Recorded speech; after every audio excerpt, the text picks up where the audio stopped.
Morning बच्चों, chapter 11 Konark का सूर्य मंदिर जो हम आधा पढ़े थे उसका आज हम आगे पढ़ेंगे। लेकिन मंदिर परिसर में कार्यरत शिल्पियों में छाई उदासी देखकर उसने अपने पिता से इसका कारण पूछा तो उसके पिता ने कहा, इतनी ऊंची मंदिर के शिखर पर कोई भी शिल्पी कलश चढ़ाने में समर्थ नहीं है और राजा ने मंदिर के पूरा नहीं होने पर शिवाय को मृत्युदंड देने की घोषणा कर दी है। पिता से सारी बात जानकर धर्मपाद ने इस दुष्कर कार्य को पूरा करने का संकल्प ले लिया और उसने कलश चढ़ाने के लिए उनसे अनुमति मांगी। अपने पिता के भरोसा दिलाकर धर्मपाद ने काम शुरू कर दिया। कुछ ही समय में उसने कलश को स्थापित कर दिया। यह सही था कि कलश की स्थापना धर्मपाद ने की थी, लेकिन वह अपने पिता और शिवा आदि को अपमानित करके इसका श्रेय नहीं लेना चाहता था। अंततः वो उसने मंदिर के शीर्ष से कूदकर आत्महत्या कर ली। कोणार्क के इस मंदिर के साथ साथ धर्मपाद का नाम भी अमर हो गया। 1256 में मंदिर का कार्य संपन्न हो जाने पर राजा निहाल हो गया। अपनी कल्पना के अनुसार कल्पना साकार रूप में देखकर उसने सभी शिल्पियों को बहुत सा धन और सम्मान दिया। कोणार्क का सूर्य मंदिर अपने आप में कला और कौशल का एक अद्भुत नमूना है। जिस समय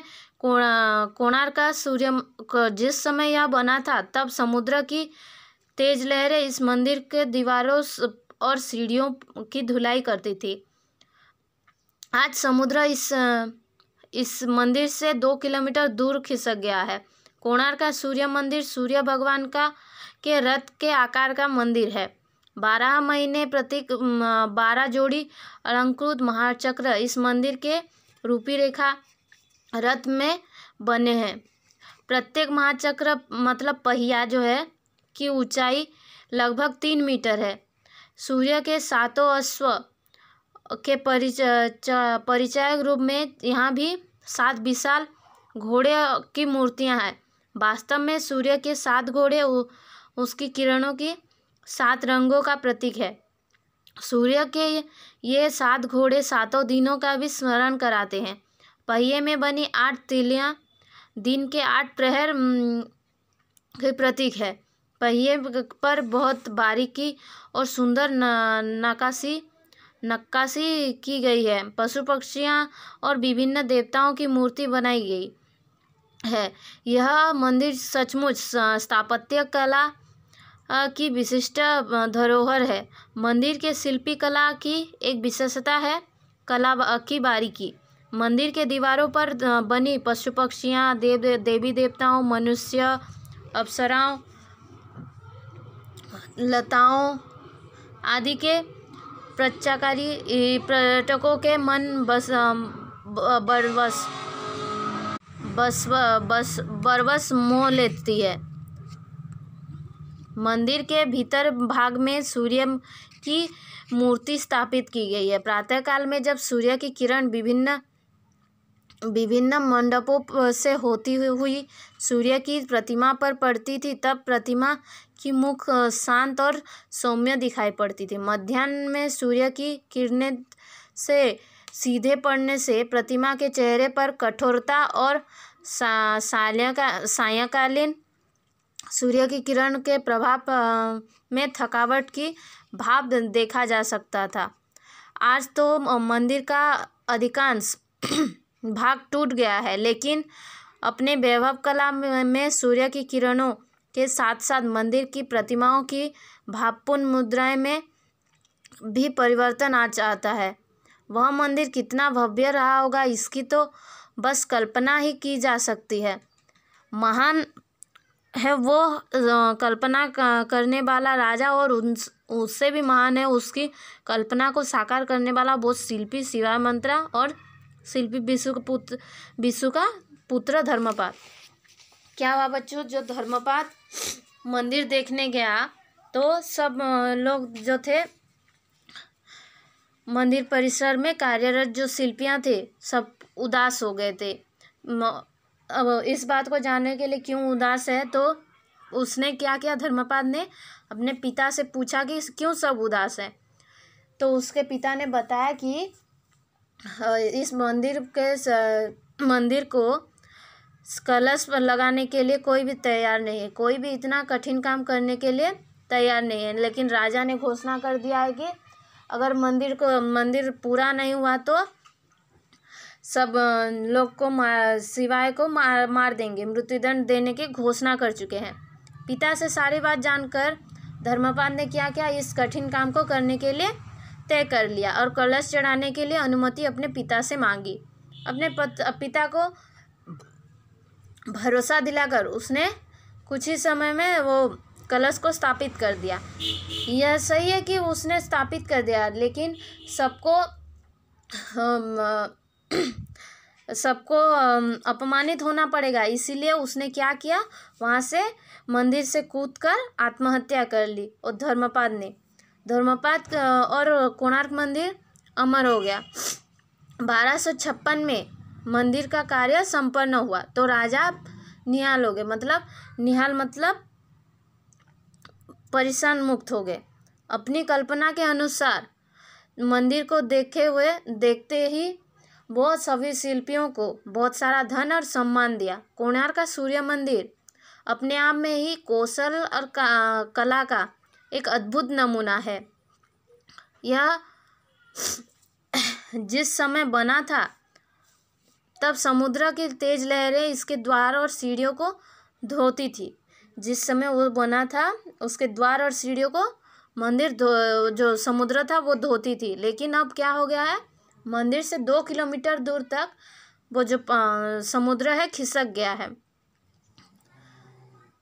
कोणार्क का सूर्य मंदिर सूर्य भगवान के रथ के आकार का है। जो मंदिर है सूर्य भगवान के रथ जैसे है वैसे ही आकार के बनाए गए हैं। उसके जो 12 जो चक्का लगा है, ये देखो चक्का जो लगा है वो 12 महीने की प्रतीक है।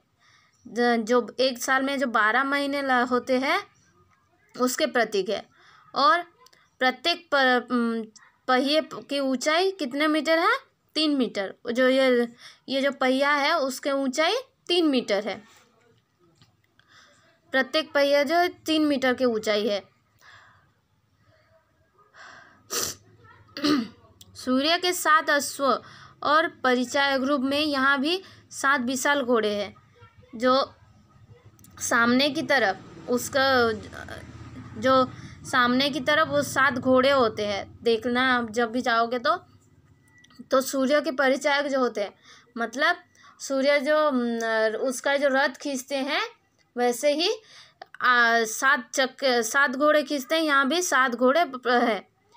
वास्तव में सूर्य के 7 घोड़े उसके 7 किरणों के 7 रंगों के समान है। मतलब जो इंद्रधनुष में जो 7 रंग होते हैं वैसे ही सूर्य किरण में भी 7 रंग होते हैं कि नहीं, वैसे ही जो 7 घोड़े होते हैं वो 7 रंगों का प्रतीक है, या फिर 7 दिन की प्रतीक भी है। 7 दिनों का भी स्मरण कराते हैं। जो सोमवार, मंगलवार, बुधवार जो होते हैं 7 दिन का होते हैं उसका भी प्रतीक है। पहिए पर बनी 8 तिल्लियाँ, ये जो पहिया है उसमें देखो तिल्लियाँ बनी 1 2 3 4 5 6 7 8। ये जो बना है ये देखो 8 तिल्लियाँ बना है कि नहीं, ऐसे ऐसे ऐसे। वो किसका बताती है, वो 8 प्रहर, एक दिन में कितना प्रहर होते हैं, 8 प्रहर होते हैं, उसका प्रतीक है। पहिया पर बहुत बारीकी और सुंदरता के नक्काशी गई है।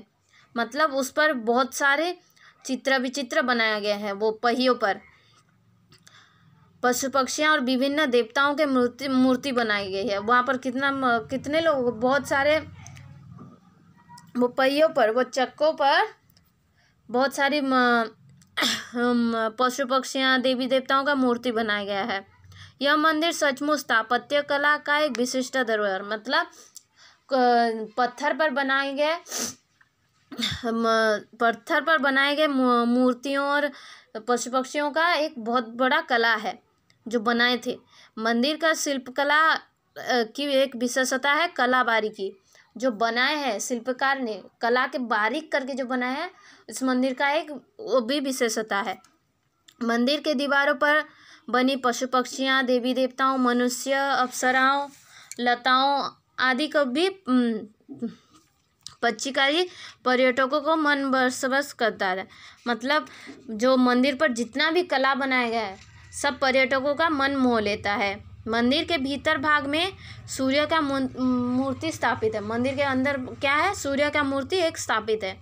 प्रातः काल में सूर्य का किरण विभिन्न मंडपों से होकर, मतलब सूर्य जो मंदिर है उसके सामने बहुत सारे मंडप है, उस मंडप से होकर जो जब सूर्य की किरण सूर्य मूर्ति के प्रतिमा पर पड़ती है तो क्या होता है, तब प्रतिमा उनका मुख बहुत शांत दिखाई देता है और सौम्य दिखाई देता है। शांत और सौम्य, शांत और बहुत अच्छा दिखाई देता है। मध्याह्न में जब सूर्य की किरणें सीधे प्रतिमा पर पड़ती है, मध्याह्न जब हो जाता है तब सूर्य की किरणें जब प्रतिमा पर पड़ती है, सीधे ही पड़ती है, तो क्या दिखता है? कठोरता और कठोरता, जैसे वो जैसे गुस्से में देख रहे हैं ऐसे दिखता है।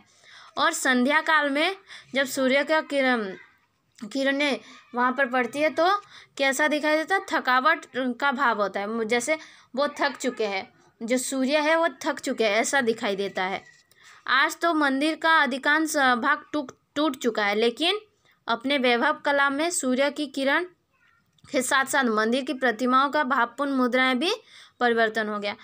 आज अब क्या हो गया है, उतने समय से वो मंदिर खड़ा है तो वो मंदिर बहुत सारा टूट चुका है, और जो मंदिर के जो कला है, वो जो प्रतिमाएं हैं उसका भी भावपूर्ण मुद्राएं में परिवर्तन आ गया है। यह मंदिर कितना भव्य होगा इसकी तो बस कल्पना की जाती है। पहले जब बनाया गया होगा कितना सुंदर दिख रहा होगा, इसकी तो हम सिर्फ कल्पना कर सकते हैं। देख सकते हैं या नहीं देख सकते? अभी तो चारों तरफ से बंद हो गया है, सिर्फ सामने से ही खुला रहा है, तो बाहर से ही हम देख सकते हैं, अंदर जाकर मूर्ति को भी नहीं देख सकते।